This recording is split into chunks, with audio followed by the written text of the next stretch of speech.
365 or 366 days a year, and you are joining us now for our live stream lecture that we hold every Sunday. A bit of a late start, but normally we start around 4 p.m., and we are going to be discussing the decline and fall of the British Empire, how the British Empire went from being the giant superpower of the world to being basically not relevant, or not relevant, but like the decline of the British Empire's influence and power to where they went from being the predominant power to competing with the United States to being kind of second tier to the United States and the Soviet Union, and how that happened during just in the course of about 40 years in the 20th century.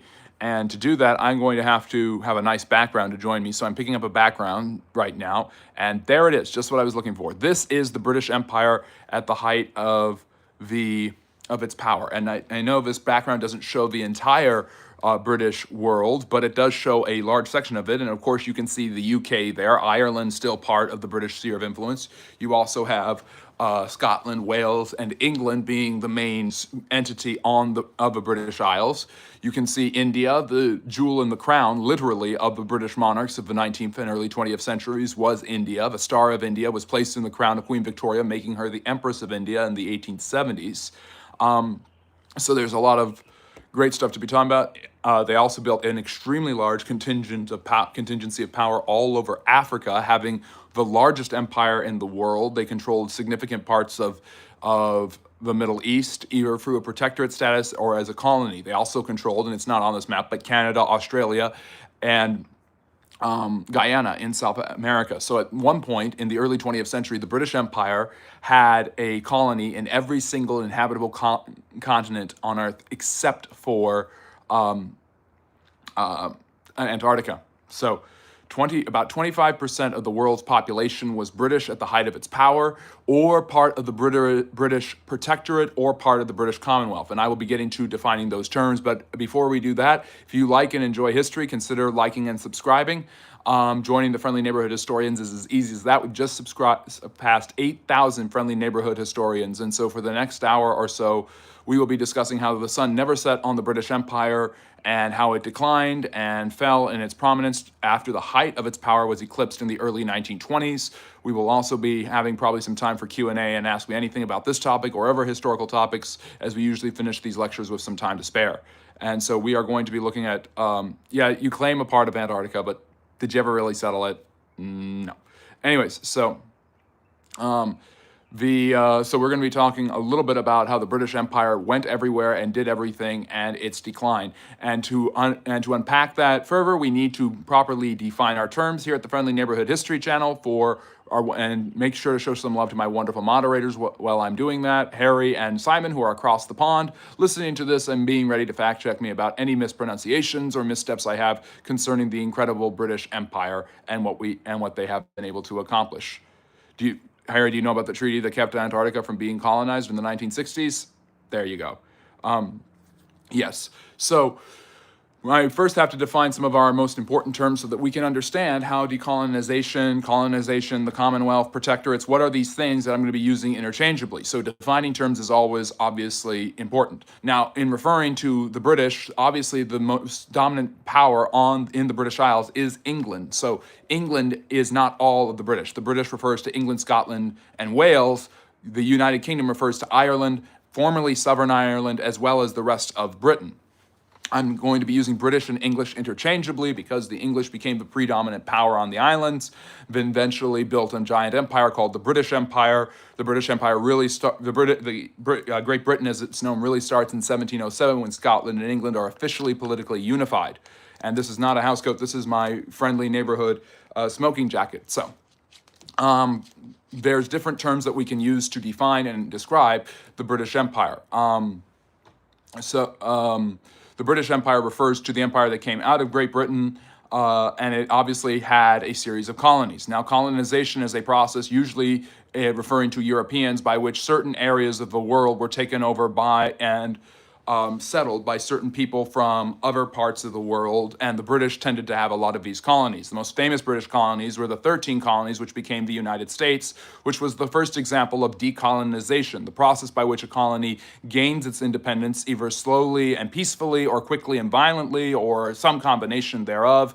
over a span of a certain amount of years. And the American decolonization process lasts about 20 years, from 1763 to 1783.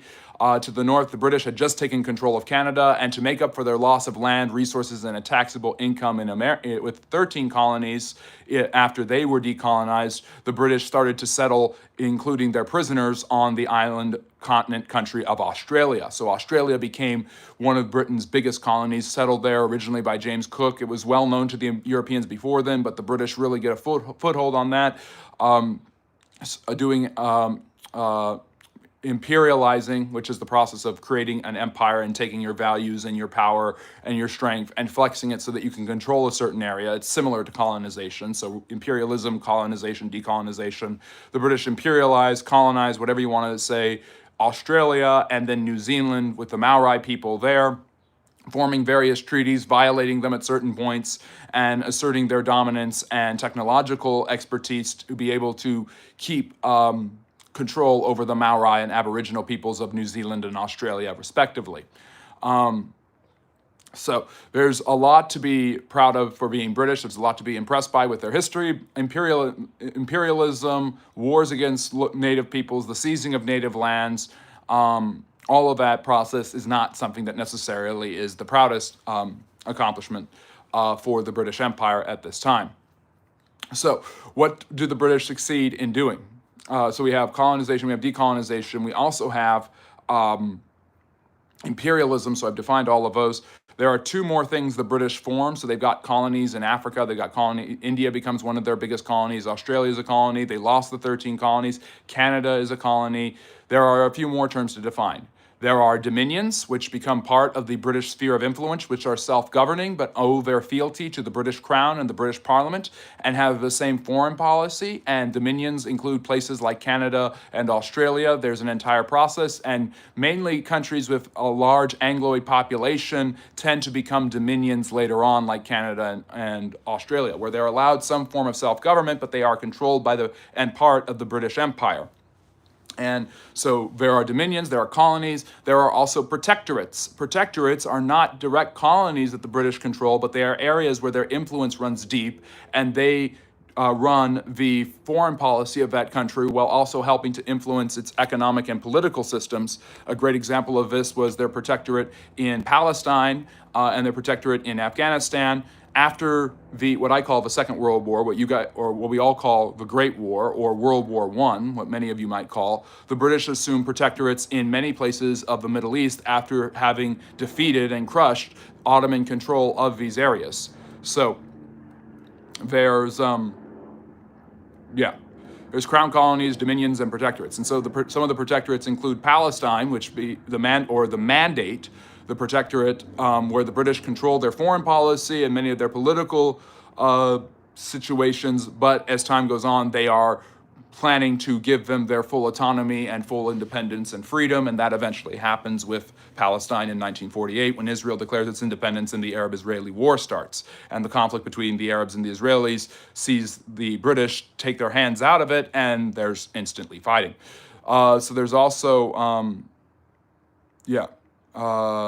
there's also protectorates in, I believe the British had the protectorate of Iran, and they also oversee Saudi Arabia before giving it to the Saud family, which is why it's called Saudi Arabia. So basically, the British are either colonizing directly or indirectly or controlling the foreign policy of huge segments of the Middle East, Afghanistan as well, until the early 1920s. They have complete control over all of their island and Ireland. They have political control over Canada and Australia. India is part of is the crown jewel of their colonies, and they have huge amounts of colonies in Africa. Now, the reason that places like India and Africa are colonized and Canada and Australia are more self-governing is because the British believe that the non-white races or the non-European societies are not technologically, socially, or religiously advanced enough to actually be able to fend for themselves. So because of that, they aren't able to gain their full autonomy and independence, and so the British have to watch over them, and they have to parent them and guide them to be civilized enough to run their own countries. This entire process is called paternalism, or it's based on the concept of social Darwinism, and it influenced not just the British, but the French, the Germans, and other European powers to colonize large swaths of Africa and Asia, basically believing that the native peoples of those lands were not fit enough to run their own countries. This is why the Maori and the Aborigines and many different Africans, like the Zulus in South Africa, for instance, are heavily repressed by the British government. The French are doing the same thing with their large empire in West Africa and in Indochina, which is Vietnam, Cambodia, and Laos. So this is a huge part of a concept of social Darwinism, basically survival of the fittest. The Darwinian evolutionary scientific idea applies to the social and cultural norms around you. So your societies some societies are surviving and thriving because they are better and their people are better than societies in other areas. And that leads to which leads to their colonization and control over certain areas and their justification for taking away the rights, freedoms, and autonomy of people in India and Africa, despite the British already having gotten rid of slavery. Basically, the British believe that it is their responsibility to make everybody around the world more British. The British are the greatest society in the world, so therefore everybody in the world would benefit if they are more British. That means the Indians in India, that means the Africans in Ghana or Nigeria or Kenya. All of those modern states are created by the British drawing boundary lines with other European powers without the say-so of Africans relative to their local ethnic and cultural distinctions. The British believe that their society is the best in the world and that everybody should be doing everything in their power to become more British. So education, building up of infrastructure, economic opportunities, all of these come flooding into the colonial system as the British Empire grows in the 19th and early 20th centuries. Then the Great War happens. Great Britain is involved with France and Russia and the Entente against Germany, Austria-Hungary, and the Ottoman Empire, the Central Powers. This is going to change world history. I call it the Second World War, and just for reference, maybe Simon or Harry can put in my definitions properly in the chat so that no one gets confused, but I believe the First World War is actually the 7 Years' War in the 1750s, which did involve the British, and this is how they got Canada and large parts of India. By the way, India was fully colonized by the British in the 1850s, after the British East India Company had failed to properly treat with respect the local fighters known as sepoys by making them use pig lard in their bullet casings, which was a violation of Hindu and Muslim principles and completely disrespectful to the local Hindu and Muslim populations of India.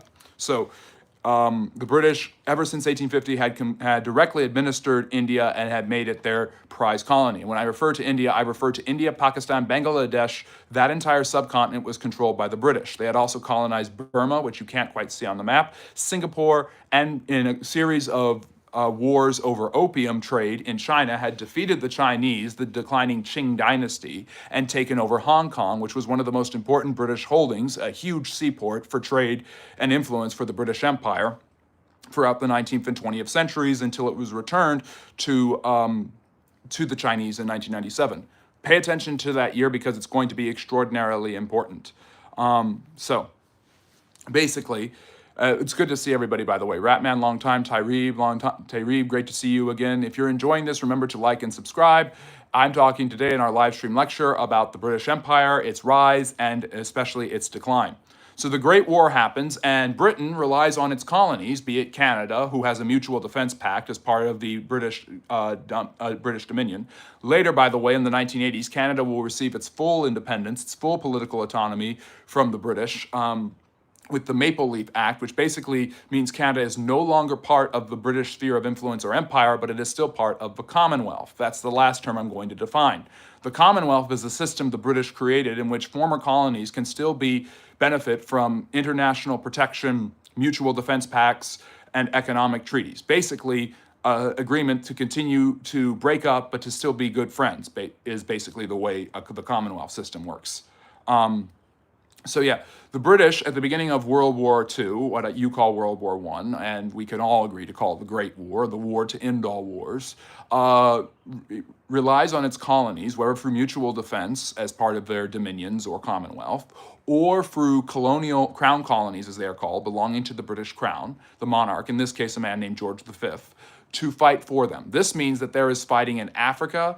There are Indian troops who are sent to the front lines in the Western Front, fighting on the trenches alongside British, Canadian, and Australian forces, all fighting so that the British can defeat the German Empire.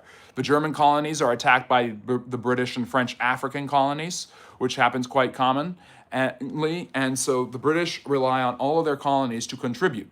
They also influenced the Arabs with the help of a man named T.E. Lawrence to thwart the Ottoman Empire and to help overthrow its influence. For centuries, the Ottomans had styled themselves to be an Islamic state or caliphate. Caliph meaning follower or second. It is a term for the replacement of Muhammad.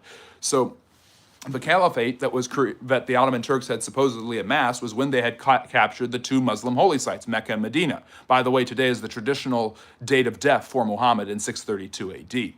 So because of that, they had been able to imperialize much of the Arab and Muslim world as Turks, as Muslim Turks, and through their own series had created quite a few colonies and imperial holdings. Although colonies are more overseas and in different continents and areas, so it's harder to argue that the Ottomans practiced colonization as much as invasion and imperialism, as compared to the Europeans like the British and French who with their strong navies, the British especially obviously, went to Africa and colonized certain areas and forced them to be more British or French. By the way, that's another key thing. The big linchpin for the rise of the British Empire was its navy. The big securer of its great mercantile establishments, which had exploited the resources of Africa, India, and China to make it extraordinarily wealthy in the 19th and early 20th centuries, was its navy. The British never would have gotten anywhere had they not had an extraordinarily impressive navy which had dominated these seas for quite some time and defeated every imaginable opponent, including Napoleon at the Battle of Trafalgar, for instance. By the 19th century, nobody questioned the superiority of the British Navy, and the British Navy made it much easier for them to back up small contingents of troops who, through better technology, were able to defeat much larger native armies in areas like in the Zulus in South Africa, or the Boers, who were the Dutch who had settled in South Africa, the Indian Sepoys. The British continual firepower of their navy, backed up with better technology, had allowed them to colonize, defeat, and kill many natives in Africa, New Zealand, Australia, and India, as well as many of the First Nations people in Canada. So the British Navy had been a double-edged sword for their colonial enterprise, causing a lot of problems for the natives, but also backing up all British support and power. Now, the British relied on their vast amount of resources, their strong navy, and their colonial fighters to help them defeat the Germans and the Kaiser in the Great War. The British Navy blockaded the Germans in the Battle of Jutland in 1916, wasn't able to overcome this. Despite the use of unrestricted submarine warfare and U-boats, which were quite impressive, the British were able to keep the Germans in check, which eventually starved them out and led to the collapse of the German Empire. Now, what happens next? After World War I, I'll use that term just to make it easier for everybody, but I think it's World War II. What happens next is quite interesting. Oh, by the way, I didn't mention this, but I was just doing a video about this recently. Cyprus was actually owned by the British for quite some time, and there are still military bases on Cyprus to this day. The British also own Bermuda, the Bahamas, the Falkland Islands. They owned a series of different islands in the Caribbean and Pacific that they still own to this day. Jamaica was one they owned that they later gave independence to in the 1960s. So the British colonies included major islands in the West Indies and the East Indies as well, with places like Singapore, Malaysia being part of the British sphere of influence. So this is why people said that the sun never set on the British Empire, because no matter where you were in the world, you could be in a place that had where the sun was up. You could very well be in a British colony, a crown colony, a dominion, a protectorate, something like that, be it Afghanistan as a protectorate, the Mandate of Palestine, or Africa. And if the sun was down in London, the sun was probably up in Ottawa, where you were a Canadian and part of the British Empire. So it's just fascinating the amount and the expanse of the British Empire. With owning a quarter of the world's population at the height of their imperial power, the British Empire is the largest population-sized empire in human history. It is also, I believe, the largest in land, or it's pretty close between them and the Mongols when it comes to actual kilometers of land owned. But yes, the British Empire, by the way, in case you hadn't known, in my historical opinion, the British Empire is the most impressive empire in human history. Not only did it create an extremely strong and powerful empire that was really hard to defeat, but it helped them win both world wars in the 20th century. It was mainly, the groundwork of it was built by winning the First World War in the 18th century. And it not only held great military, naval advantages, and economic advantages, but it also spread British culture, art, and literature all over the world, which is why an Indian British man named Rudyard Kipling can write about how great the British Empire is, despite being partially Indian. So, independence movements have been creeping up, though. The Indians were absolutely sick and tired of being under British control for decades, and for a century, really. The Irish had been fighting, especially in the South. It was mainly Catholic, for independence. The Great Potato Famine, which had depopulated much of Southern Ireland through famine, where many Irish had starved and many more had immigrated to the United States, had left Ireland as a weak link in the British Empire. And that is going to be the first domino that falls after the war ends. The British win World War II, World War I, and the Americans, who were helpful at the very end of the war, yes, the British win World War, what you call World War I, I call World War II, the Great War, with the help from the Americans. The American president, Woodrow Wilson, is committed to this idea of self-determination, which is an ideal that the British supposedly hold valuable. However, it really doesn't seem to fit with everything that's going on with the rest of the world. The British have obviously kind of contradicted the idea that they have a strong belief in self-determination, because they don't. They haven't allowed that in many of their areas because they don't believe that they are up to par. The people are not cultured enough, not educated enough, not civilized enough, and clearly, as is implied, not white enough for the British. So as much as I really admire the British Empire and respect it, racism and paternalism and segregation and discrimination are huge parts of how the British ran their empire, especially in places like India and Africa. So, what happens next? The American president, Woodrow Wilson, makes it clear that America is going to be involved in European foreign policy from this time onward, and that a huge concept of the Treaty of Versailles, which ends the war, and the Paris Peace Accords, 1918 and 1919, is the need to, sorry, I'm getting distracted. Background noises. Is the need to self-determine. Basically, European countries and peoples around the world need to be able to choose for themselves who they want to run their country. Do they want self-government? Do they want their own people? Who do they want? They should be able to embrace some form of democracy and let that be their guiding light and principle to elect their own rulers and not have them be determined by empires all around the world. This is originally applied to the Europeans in the breakup of the Austro-Hungarian Empire, which leads to the creation of Yugoslavia, but the implication is extremely strong that it should involve the British and the French decolonizing large swathes of their empire. With the Irish so militantly resistant to British rule, it's obvious that they're going to be the first domino to fall.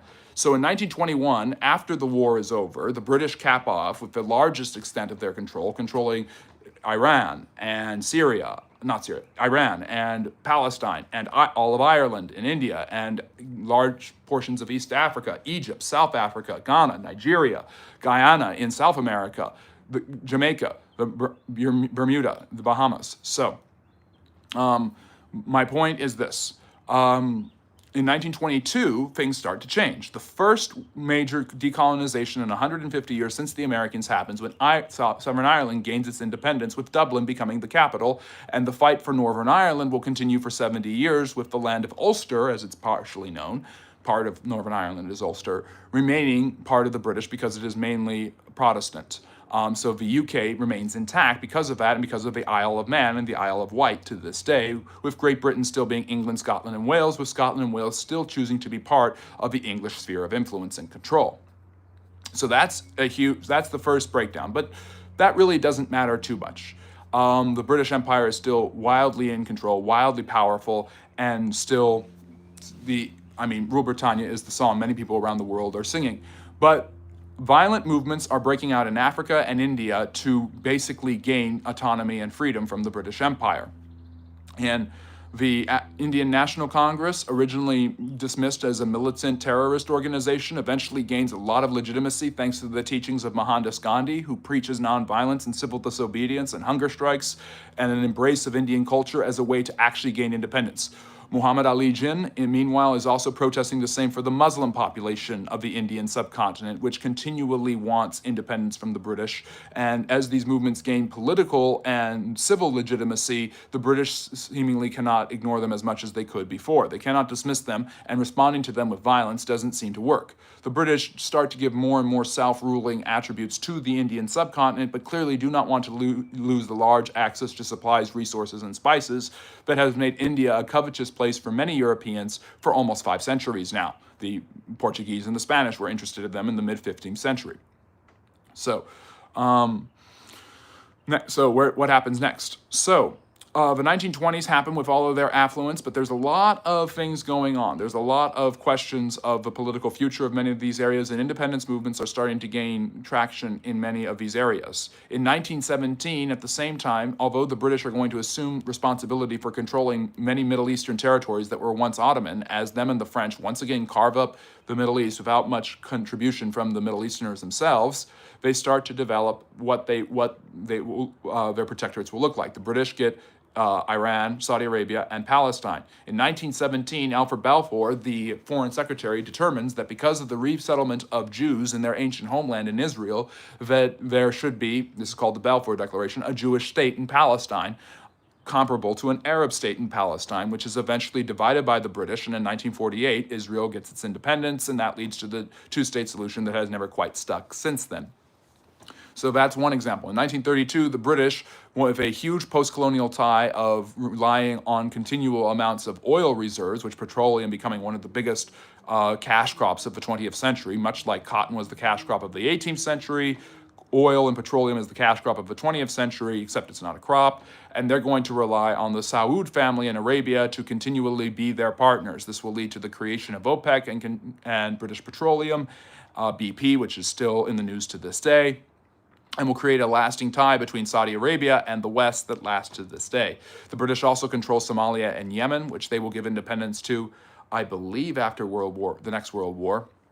Most of these areas gain their autonomy after the next World War. In Iran, there will be the rise of a family, the Reza family, and that the Shah, the king of Iran, or dictator really, will be established by the British and backed up by the Americans, and Iran will gain its independence, I think, in the 1930s, and eventually will fall under the Islamic Revolution of 1979, and the Islamic Republic will control it to this day. But once again, the British create a post-colonial tie relying on trade and economic ties with their former colonies, in this case, Saudi Arabia and Iran.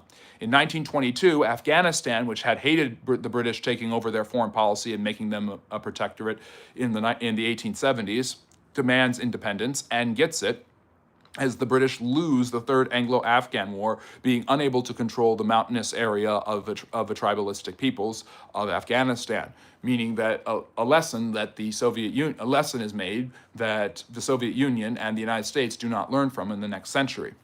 So, what happens next? Obviously,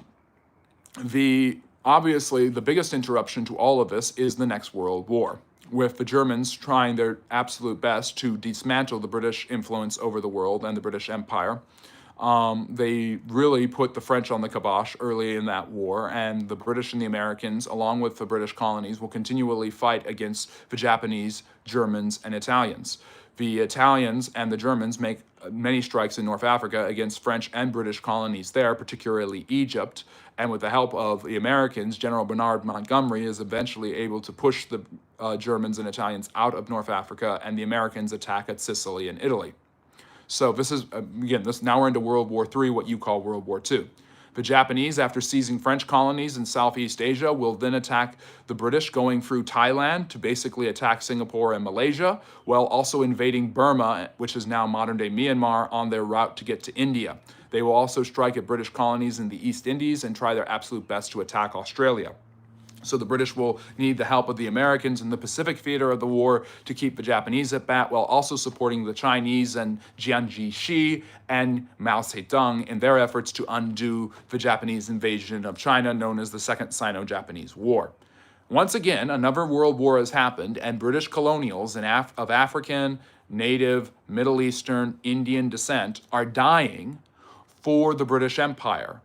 The civilized societies have gone to war, and tens of millions of people have died. twice now in the last 30 years. The idea of an advanced civilized society seems to be losing a lot of its steam. The moral arguments, the moral justifications, or immoral justifications, if you will, of the British, French, German empires seems to have heavily declined, and the American idea of self-determination and liberalism seems to be becoming more and more popular. At the same time, a new ideology is on the horizon, and with the help of it, the British and the Americans are able to defeat the Germans, and in World War II or World War III, in an incredibly decisive way in 1945. With the horrors of the Holocaust being uncovered, the entire world is able to see just how well the civilized Europeans have done at taking care of people who should be protected, people who are considered minorities or second-class citizens. And the Indians, the Africans, and other colonials are able to echo these ideas and sentiments of being continually mistreated by their empires, seeing their plight as similar to those of the underclasses oppressed by the Germans during the Third World War, or during the Third Reich. However, that other ideology is Marxism. Communism, Marxist-Leninism, Bolshevism, whatever you want to call it, has taken over the Soviet Union, and the Soviet Union clearly have been using the Allies as the Allies have been using them. The British Prime Minister at the time, Winston Churchill, had warned about this, but had not done much to help the imperialist cause of the British in its moral justification by rediverting resources and food from India during the war to help feed Australia and other parts of the British Empire, leading to the Bengal famine of 1943 and 3 million people in India perishing in one of the worst famines in the 20th century, but believe me, far from the only one. Although the Japanese taking over Myanmar is obviously a huge part of that, so it's not just the British starving Indians to death to feed white people. That's an oversimplification. The Japanese started the famine, the British just intensified it, as they had with the potato famine, by the way, a century earlier in Ireland. So India, much like Ireland 20 years ago, is demanding its independence and has the moral cause of their civil disobedience and Gandhi's teachings to stand on. African independence movements are slower but are gaining speed. The Soviet Union believes that colonization, imperialism, and empires is all part of the capitalist upper class oppressing the lower class. Because they see everything in a dialectic, they see the oppressor versus the oppressed, the haves versus the have-nots, and the British Empire is an example of the haves oppressing the have-nots in Ghana, and Nigeria, and Kenya, and India, and the Maori, and New Zealand, and people like that. Because of that, now you have the two dominant world powers, the Soviet Union, with their man of steel, Joseph Stalin, having emerged from the fires of the Third World War with huge amounts of influence and control and economic authority in Eastern Europe, in places like Czechoslovakia, Hungary, and Poland. And you have the United States in the West, which is basically unscathed through the war and through the production of its military industrial complex has become the definitive superpower in the world. Remember, the British are heavily bombed during the war. There is fighting in all of their colonies. There's fighting in Myanmar. There's fighting in Africa. The British are heavily damaged by the war. Not as much as the French are, but they are damaged nonetheless. And so they have a lot of rebuilding to do. Their infrastructure at home and abroad has been damaged. Their navy has been compromised. They've been fighting a war that has cost millions of lives, and they are weaker than they ever have been before. And so the Americans take the lead over the British as the war comes to an end. The productivity of the Americans, as well as Lend-Lease and other things, shows that not only did the Americans profit from the British losing the war, but in both world wars of the 20th century, relying on the British and French and other allies had relied on the Americans to fund their their military exploits, meaning they had huge war debts to pay back to the Americans plus interest after each of those wars, despite also relying on American interventionism to help them win the wars in the first place. So the United States is sitting pretty, and there's a vicious cycle forming for the British, and with their colonies leaving, that means the loss of resources and economic ties. The hope that can save the British economic system and maintain the strictures of its empire is not in maintaining the colonies with an iron fist, but in a decolonization process called post-colonialism, which is another term I need to define.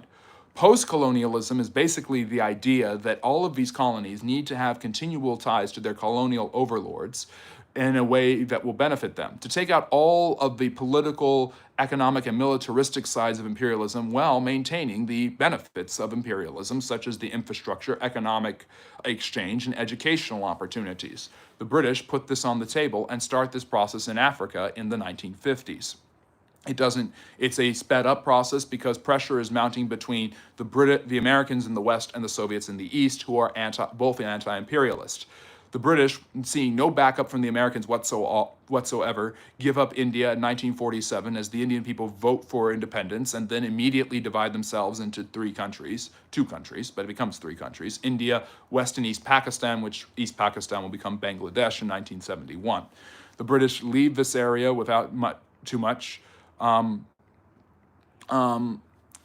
return, and the major cornerstone of their Eastern Empire is gone. They still have Hong Kong, but soon in 1948 or 49, they give Burma and its independence, and soon after that, Singapore and Malaysia will follow, as well as the British influence starts to decline precipitously. Meanwhile, more self-autonomy and governance follows in places like New Zealand, Australia, and Canada, and by the end of the century, the British control over these areas will just be mutual defense and some economic concessions between them.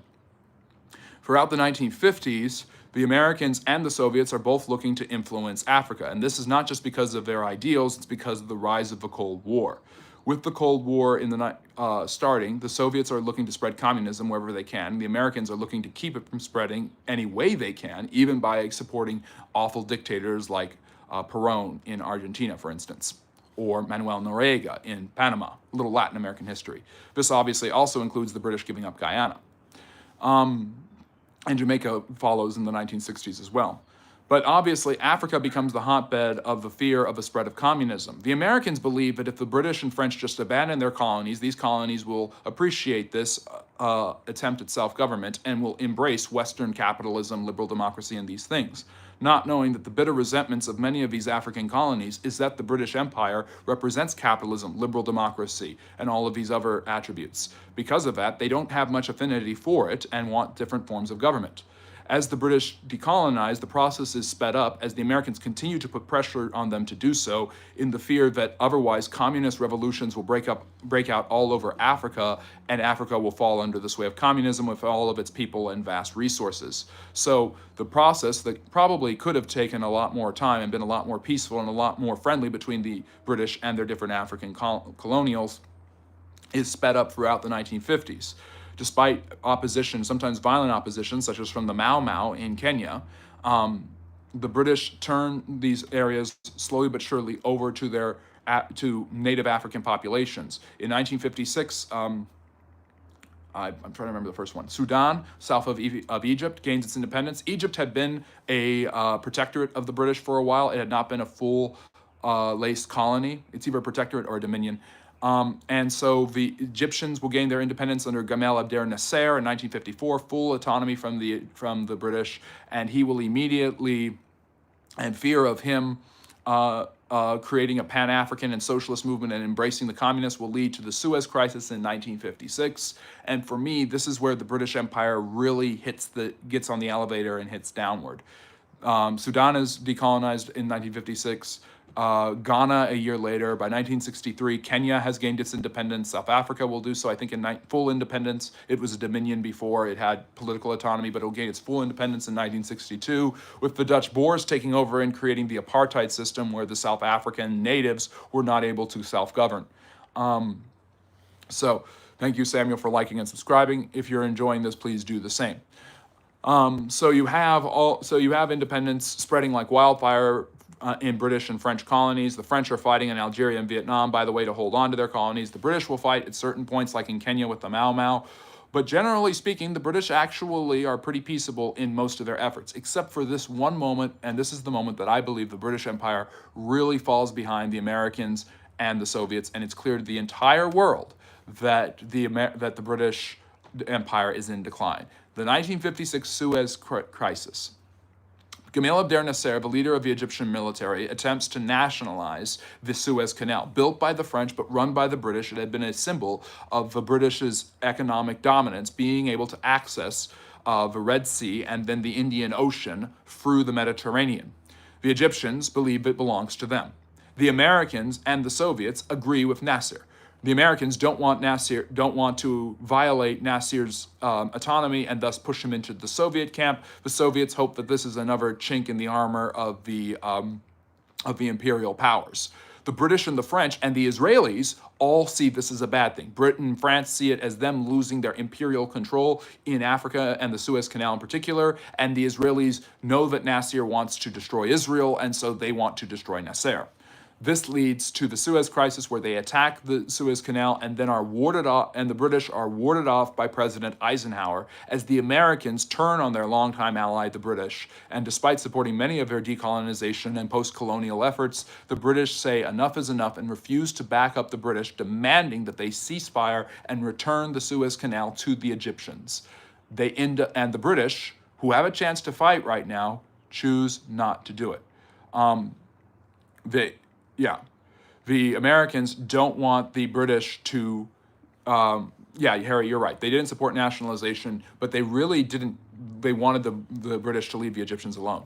Basically, on the precipice of self-determination in the West and anti-capitalist, anti-imperialism in the East, the British see their hands tied for the first time and really cannot do anything to stop the Americans from demanding this. If they have the support of the Americans, they can continue to assert their dominance. Without the support of the Americans, they know that they could be messing with a powerful enemy who had been once their greatest ally. The truth of the matter, and I wouldn't say that, Ayob, I would say the British and the Americans actually have been pretty strong allies for the last century and a half. It's been pretty impressive how they have helped each other and shared so much in common, but this is obviously a sign of the Americans putting their own first foot forward, making a decision for the British, and the British not being able to stop them. And for me, that's a liminal moment, because if the Americans had said to the British and the French and the Israelis, their allies, go ahead and take it back, that could have really given the British an excuse to continue their imperialist exploits in the rest of Africa. However, by the late 1960s, almost all of British Africa is decolonized. Namibia is the last one, and that doesn't happen until 1990. The British get out of Africa faster than anyone else, including the French, Portuguese, Italians, and Spanish. So the British have completely lost their way. Many of their former colonies in Africa are reorganized, such as Rhodesia, which becomes Zimbabwe in 1980 under Robert Mugabe. South Africa will the apartheid system in South Africa will eventually collapse, with Nelson Mandela becoming the first African president of South Africa in the 1990s.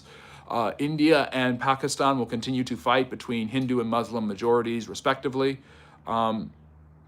Yes, the British Empire, despite the vast amount of power and influence and economic strength, is in serious decline by the time you hit the 1960s and 70s. And by the 1980s, when the Falkland War happens, when the Falkland Islands try to join Argentina and the British refuse to let them, leading to the Falkland Island War, the British Empire is a shell of its former self, with all of its protectorates and all gone, many of its dominions gaining full autonomy and only having a part in the Commonwealth, and many of the African countries wanting very little or nothing to do with their former imperialist power. The final straw for many people, for many historians, that breaks the camel's back is in 1997, when, after a lot of pressure from the international community, including the United States, the British give Hong Kong back to the Chinese. And that, in the place of Hong Kong in China, and its political position has been heavily debated for the last 25 years, as China has just swallowed up them like they swallowed up Tibet, and many worry now that it's not Britain and France who are creating empires, but America and China who are creating the empires. Basically, whoever has the gold makes the rule. And since the 1940s and 50s, it's really been the Americans taking that away from the British. But basically, the British are in heavy decline. The British Empire starts off the 20th century at the height of its power, wins 2 world wars, and the reward for that is the complete falling apart of its imperial system, with the Americans eventually abandoning the idea of them maintaining that or decolonizing in a slower process. Pressure from external sources, the rise of the Cold War, and the decline of interest in colonials to be ruled by a country that had proven to be immoral at certain periods led to the British Empire and its decline. And by 1956, the British Empire ceased to be one of the predominant superpowers in the world. Britain is still one of the most influential countries in all the earth, and continues to be the leading voice in the Angloid world besides the United States. but it is nothing compared to in 2025 to what it was in 1925, and that is no insult to it. In some ways, it's a tragedy, and in some ways, it's a comeuppance for the oppression and the imperialism of the British Empire throughout the 19th and 20th centuries, and even before then. So, yes, yes, Harry, they did do that. So, that is the basic summary of the decline of the British Empire, and how many of its areas got its independence, and how the British went from being the definitive empire in the 1920s to being a power, but not even a superpower, in the 2020s. And I hope you guys really enjoyed that. If you did, make sure to like and subscribe. If you really want to help this channel and support us, consider donating. You may also follow us on our social media handles. You can also follow my Patreon, where I have an exclusive series on the First Ladies. You can donate there and help this channel grow. All the money you give me doesn't go to new haircuts or to nice new smoking jackets, though I wish it would. It goes to making this channel a better place for everybody. That money will be put to good use to getting the technology and equipment we need to make this channel as appealing and interesting as it is. Check out my live streams every Friday and Saturday at 6 p.m. Eastern Standard Time, where I answer all of your questions. Those are AMAs. You can ask me, a historian, anything you would like. Sundays is the live stream lecture. We'll figure out a topic for that later for next week at 4 p.m. Eastern. And then Mondays and Fridays at 8 p.m. Eastern, I drop my long-form videos, so please check that out. And yes, please consider becoming a member and joining. You get special early access to all my videos. You get special perks. We'll do live, special member lives and things like that. And an extra video I'll probably make. I'll do Monday, Wednesday, Friday, and that Wednesday video will be for your eyes only. So consider all of that stuff. But I'm not signing off just yet. We've got about 15 minutes. We usually go an hour. So I will answer any questions you have regarding history and social studies for the next hour or so. I haven't been interacting with the chat as much because Sundays is my live stream lecture. But usually I'm used to interacting with the chat and answering questions. This one went about 45 minutes, and so I've got 15 minutes left. And so I'm happy to answer any questions you have regarding history, social studies, and the like. And I really hope you enjoyed me telling you the fall of the British Empire. And Harry and Simon, and everyone else from across the pond, I hope I did a good job and was pretty fair in that.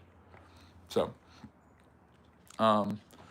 what is a Celt? The Celts were a group of, they were called barbaric, but different itinerant tribes that settled in Britannia, Caledonia, and Ibernia, England, Scotland, and Ireland, respectively.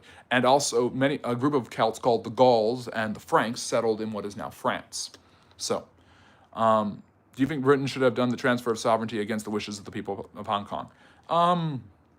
I think they should have been allowed full self-determination, but I just think they're close ties to China. The fact that China, as soon as the COVID-19 pandemic took down all of the signs, all of the protests, broke up all of the rallies to get Hong Kong its independence, shows you exactly where China is. China is not interested in the self-determination of Tibet, kind of, or Hong Kong. So, or Taiwan for that matter. But it is a huge topic. There's a lot I didn't cover and didn't get to, but I've done videos about the British Empire and live streams about them. Please go check that out. Are the rumors true that Harry Barton was a former captain in the Mau Mau? I suspect he was. I don't know who Graham Hancock is. Mr. Rowland, I'm sure you've got some great history. Mighty, where do I need to improve my knowledge? Please share with me, and I'll be sure to tell you how you are wrong. Does Scotland have a lot of resources? Some. The conquest of Scotland was more a medieval, rectifying a medieval demand by the British than anything else. I listened to many of Churchill's speeches. I don't know which one you're referring to. Why is the UK not with EU countries right now? Because part of the underlying principles of why the British created that empire that I just talked about in the first place is that the British do not consider themselves to be fully European and decide to be involved in European affairs when they want and not to be involved in European affairs when they want. The only reason they got involved in the Great War was because Germany went through Belgium to attack France, and violating Belgian neutrality was something the British couldn't stand for. Otherwise, they would have let the French and Russians fight them. Do you think how America acted in the Suez Crisis was one of the reasons why Britain didn't help America in Vietnam? Probably. I'd say so. They weren't fully not involved. They clearly supported the American efforts, but basically by that point, the British had other fish to fry, and the French, they didn't want to help with the former French colony. Thanks, I'm glad you like my voice. I am again saying that the UK should apologize to every countries who were once part of the British Empire colonies. Even the countries that admire and respect them and follow their traditions, like the United States, Canada, and Australia. Sabir, have you heard about James Trefinkant, a congressman who criticized Israel for bribing and blackmailing our politicians into wars? He later weirdly died in a car accident shortly. Yes, I've heard about that. I'm not espousing a conspiracy theory about that. I love this. Patton said the U.S. should invade the Soviet Union, so they killed him. I've heard a lot of different conspiracy theories about this or that. I don't give him a lot of a weight. British try to kill many art and culture. Why? The British see in many of their colonial exploits and investigated the anthropology, archaeology, and culture of the native peoples, and often took resources, materials, and artifacts from there to learn more about them and to present their history. We actually know a lot about the history of these artifacts in ancient societies because the British actually found them. The whole question is, who do they belong to? In my opinion, they belong to the native peoples, and they should be given back if the native peoples want them and will continue the proper research around them. The British basically were acting on what's called social Darwinism and paternalism, which I discussed earlier in the live stream. Maybe you weren't here yet, Gibson. But basically, the ideal was that they felt that since their civilization was the most successful and powerful, they had every right to try to force other people to adopt their civilizational ideals. The United States made this same mistake when they invaded Iraq and Afghanistan. It's not immune to the United States or the Soviet Union to do that during the Cold War, which is the bedrock of how the British Empire collapsed. Okay, I think I've heard that speech or read excerpts of it, but yes, you are right about that, Harry. It's not England's fault. I will say that. Is America at risk of repeating Britain's history of being the largest power on earth only to fizzle out and lose steam?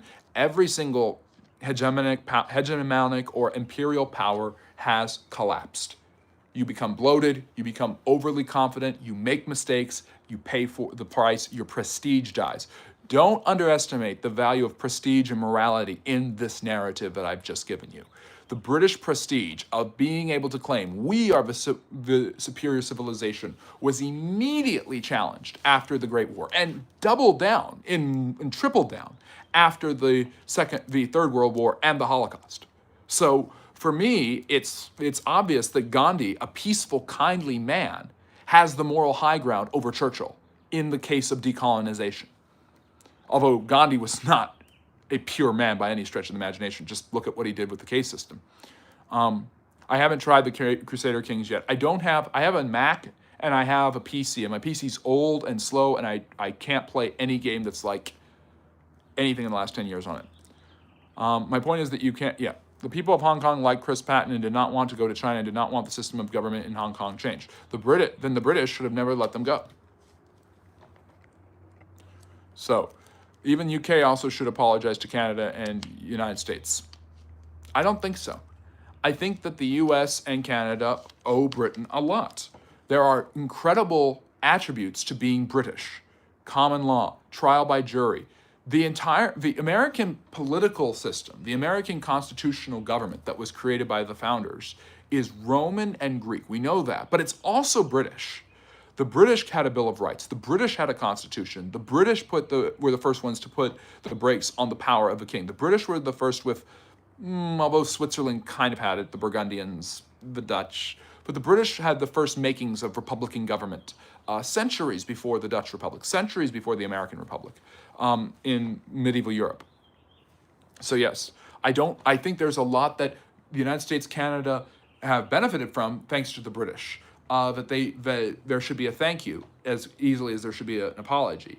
I think Britain does owe an apology to the Indians and to the Nigerians and people like that. The depopulation and depletion of the resources of these areas are one of the big reasons why those areas are stalling. Although India has turned the tide on that, many places in Africa still struggle with it, which is why I don't want to say that colonization is why Africa is poor. The idea that the Europeans just came, took all the resources, and left is not true. Much of the infrastructure, modern education, and institutions of those countries that are modernized and progressive come from the Europeans. In fact, I would argue that the British, by setting up an educational system that benefited Indian immigrants to Africa or Africans that many people were able to access education that allowed them to access the ideas of individual rights, liberty, equality, fraternity, whatever you want to call it. That's why they had that understanding from an access of Western ideals that allowed them to undo the colonial system. So the paradoxical political relationship between the British and their colonies was that their paternalism fed their destruction.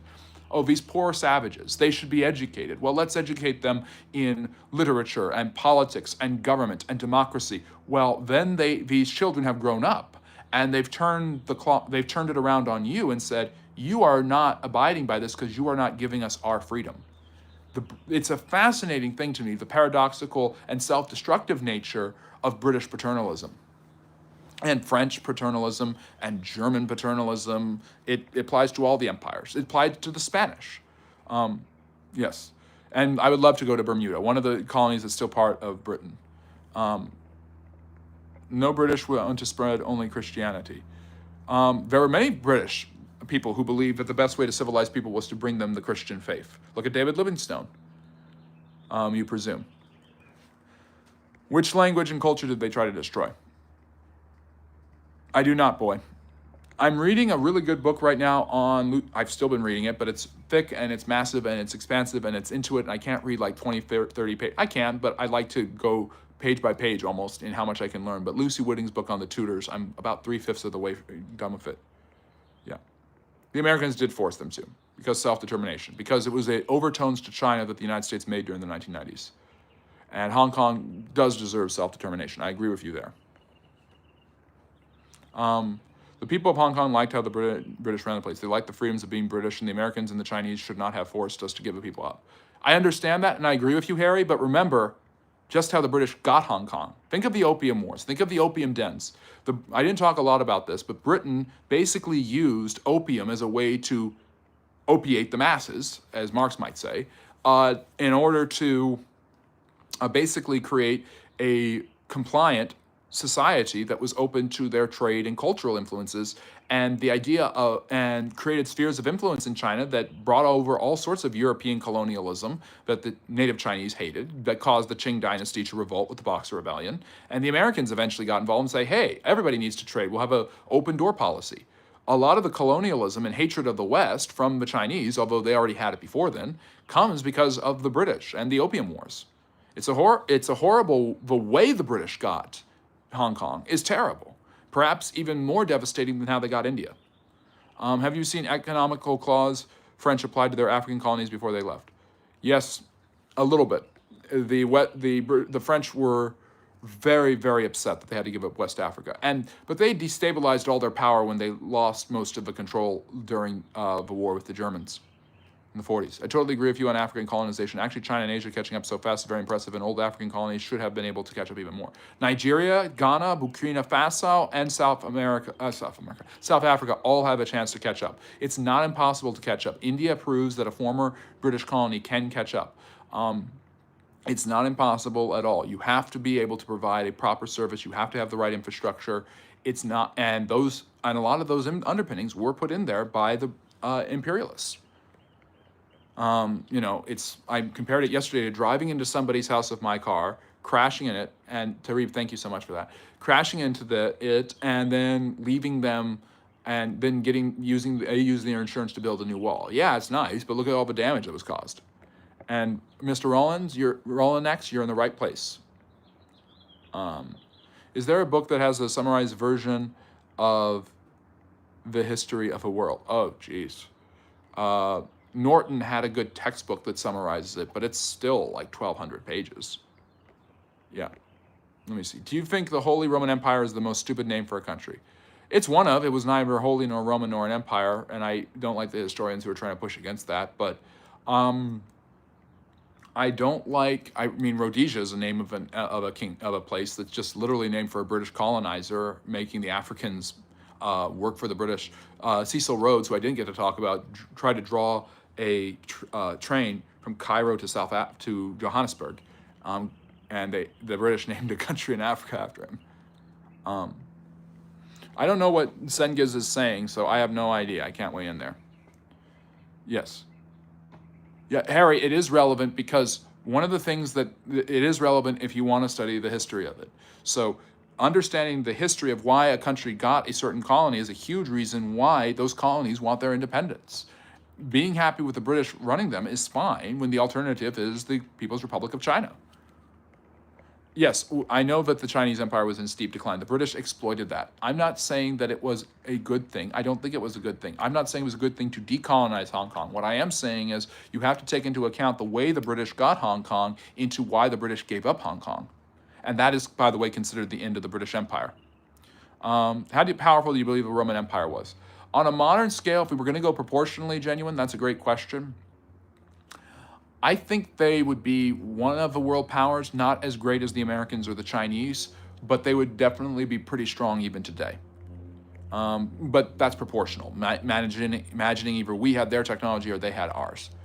Yeah, they can't recover. In some cases, it's a huge portion of national GDP.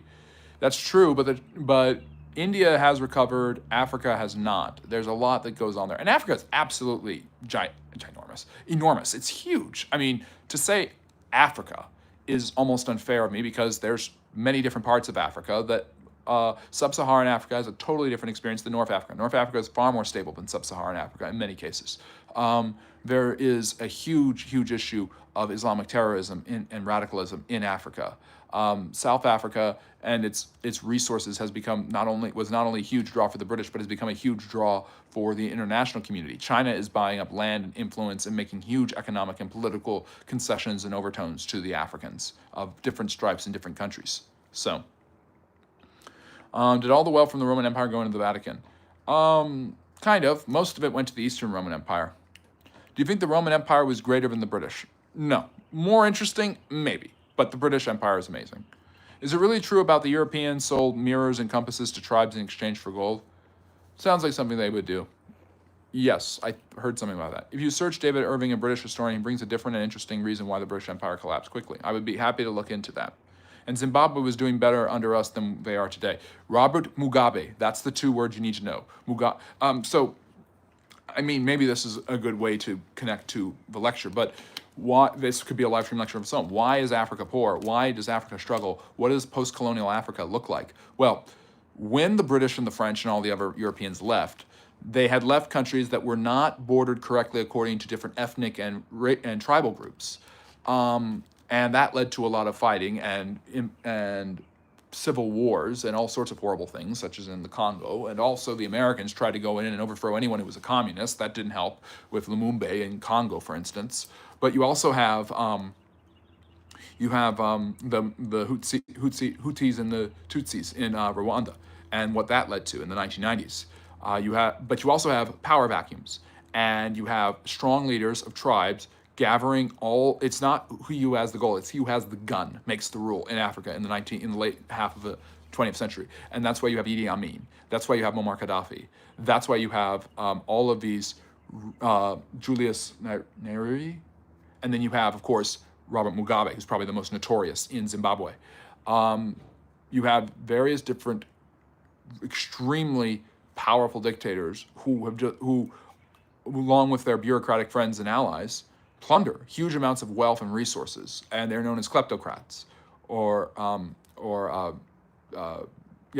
because they just steal everything. And it's really awful what's happened there. So power vacuums, political instability, a refusal to embrace any sort of Western ideals because they're European, are all much a part of it, almost as much, if not more, than Europeans bad.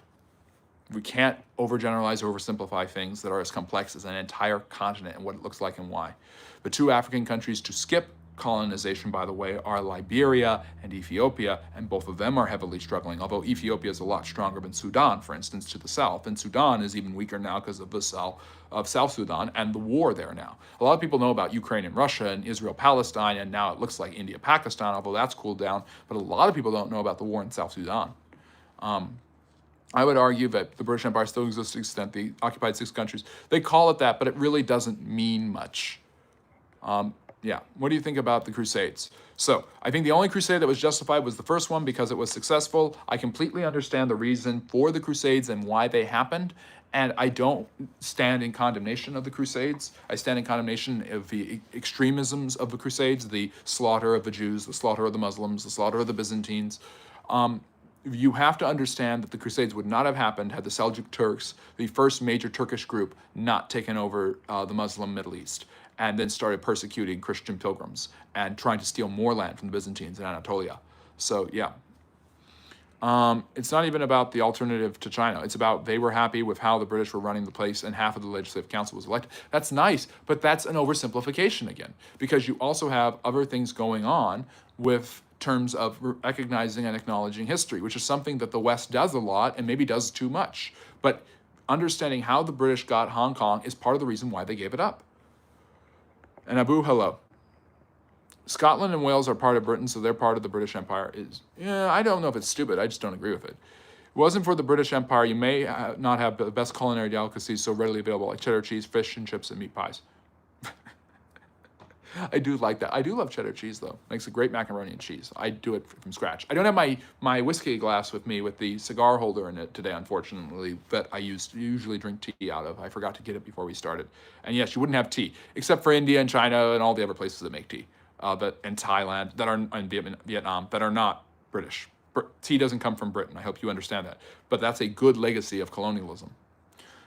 British invaded India, ruled for hundreds of years. Why do they not like Indians living in British? There are many Indians who live in Britain. I don't think they dislike Indians. I think the big issue for the British now is bringing in refugees from the Middle East and Africa, not from India. Hong Kong did not want to be part of China, therefore we should have not given. I agree with you, Harry. I completely agree with you. I'm saying the reason why. Something that I have to do as a historian all the time is I have to say, hey, this is why someone believes this. I don't agree with it, but this is why they believe it. And the Americans wanted a stronger geopolitical connection to China, which is now collapsing. So ironic. Why are there more males studying history than females in college? Good question, Steve. The liberal arts, the humanities have always appealed more to women than, say, STEM fields have, but it's still not exactly female. I'm trying to be sexist or anything, but the truth of the matter is history has always been a field that has been dominated by men, although there's many great female historians. Lucy Wooding, I just mentioned. Sheila Kirkpatrick wrote probably the definitive, simplistic text, and I don't mean that in a rude way, about the Russian Revolution. I've been blessed by these historians. Doris Kearns Goodwin, obviously one of the best American historians out there. But the truth of the matter is that women, it tends to be a field that's technical and it has a science in it of analyzing facts and data. And it's been obviously in a patriarchal society, most of those fields of study have been dominated by men. And so there's kind of a residual of that. I don't know why women don't study history more. I'm not one of these people who dies on a mountain trying to get other people who usually don't study this thing to study something. I'm very pro-choice in the sense of you get to choose what you want to do with your life. And so if women don't want to study history, we shouldn't try to pressure them to do so. But if a woman does, I think that's fantastic. But I think it's fantastic when anyone chooses to study history. And you're studying history by being here and liking and subscribing. You can become a friendly neighborhood historian as easy as that, Steve. I know you already are, though. That's like if Britain said America has to have King Charles as head of the state because it would be better for them against Americans' wishes. Except America didn't have anything to do with Hong Kong. So the British, that's not exactly a fair comparison at all. There's a third party involved, and Americans were saying it, and the British did it. It wasn't that the British were unwilling to do it and were forced to do it. You're regretting something. See, this is what happens when you lionize your own history too much. You always are the victim. Don't play the victim in history, Harry. As someone who is living in an occupied region against the will of majority of the population of the island, I would argue that the state, Scotland, fought many wars to get its freedom from the Brits.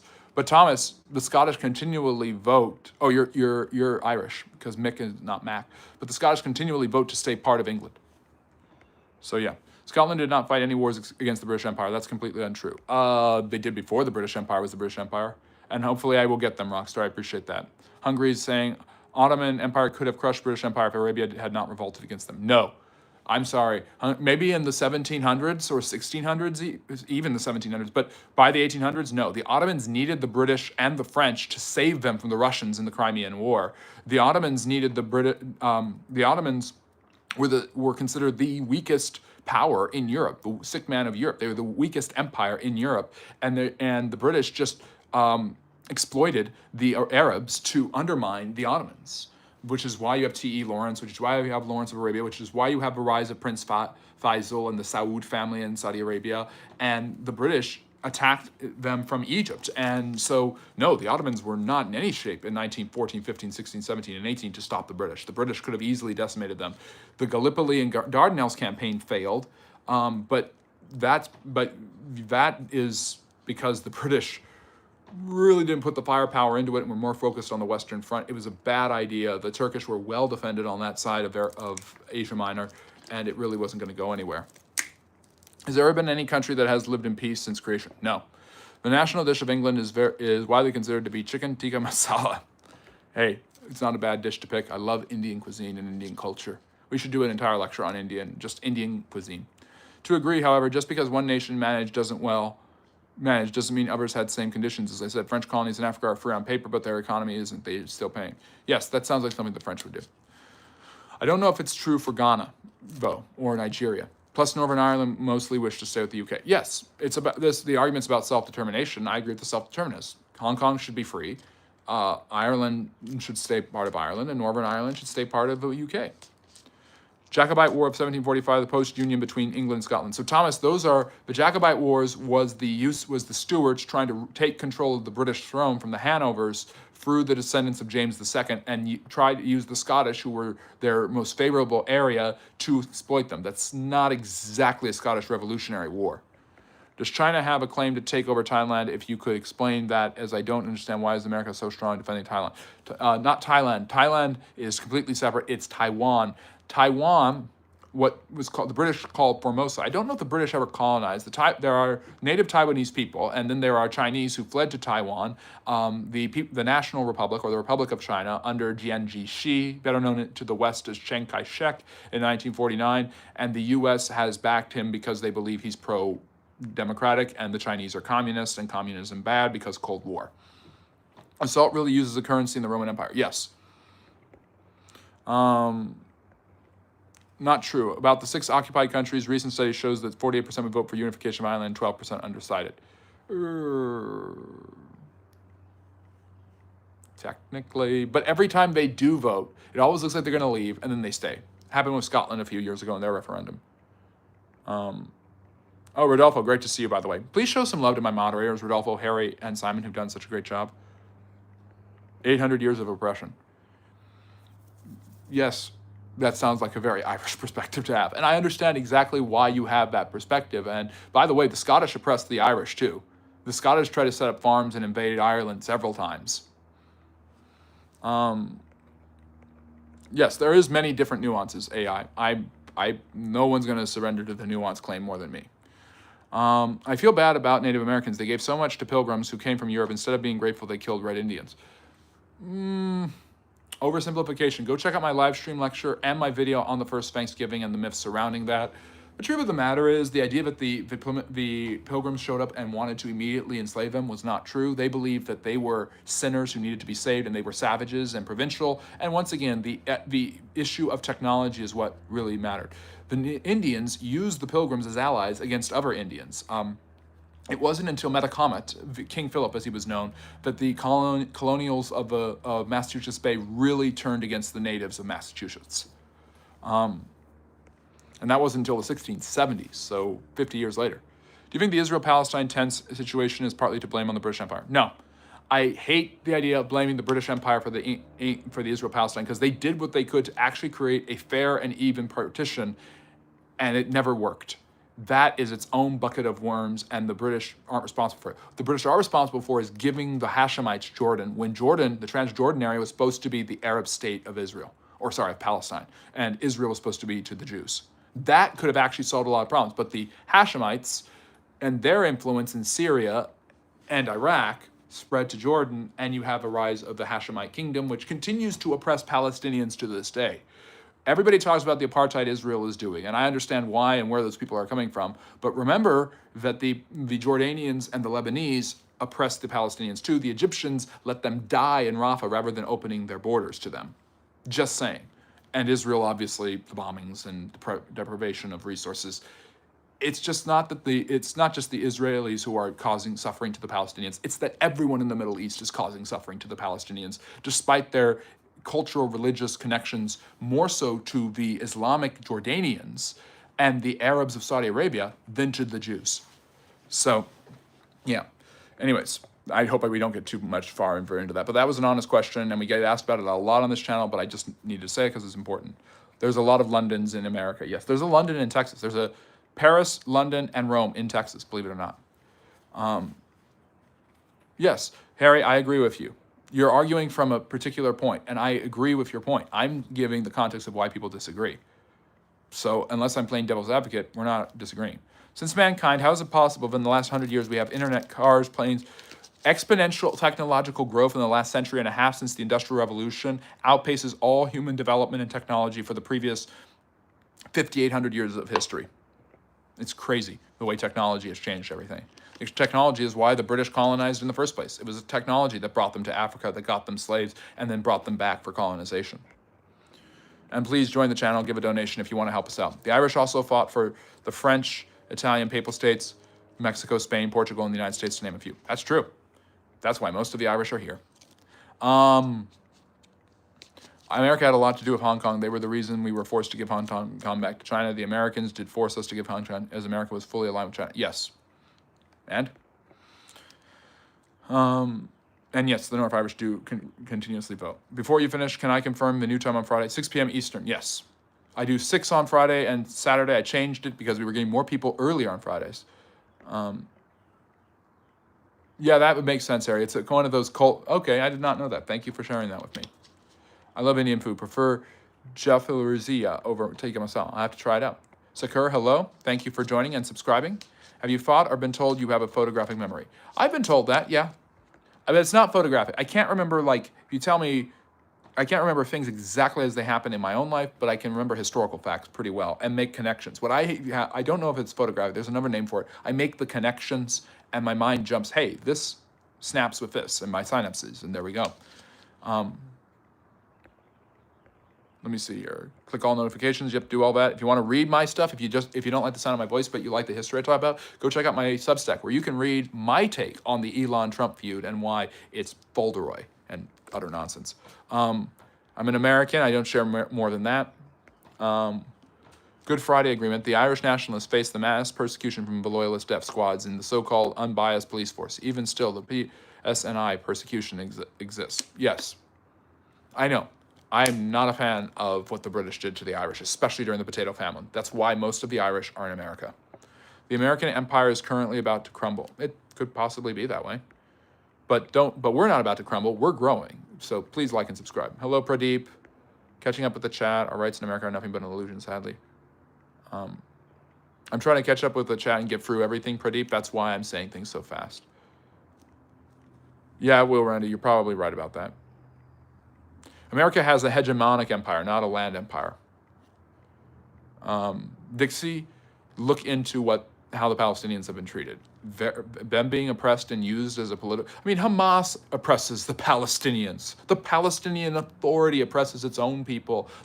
Many of the Palestinians who are peaceful and minded towards stability don't get a say. It's true. So anyways... let me see. And I think we finally got up. I mean, Harry said into the chat. Andreas, hello. Sam, I'm good. I hope you're good too. All right.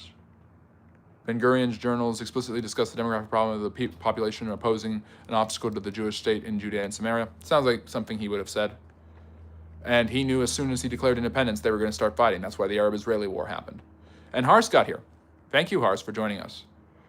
Thank you for sharing historical information. Have a good day. My pleasure. The U.S. was founded through genocide and oppression and will collapse in the same manner.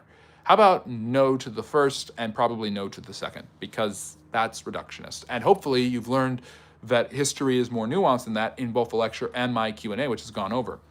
Can the next lecture be the Roaring Twenties? I've done a lecture on the Roaring Twenties. In fact, Simon was with me when I did my lecture on the Roaring Twenties. So consider following us on Patreon, Substack. Actually, you were with me. It was when Simon was on vacay. So what's your take on China versus Taiwan? How long before China will make a move? I don't know how long it would be. I think that Taiwan should be left alone. I've done abolition.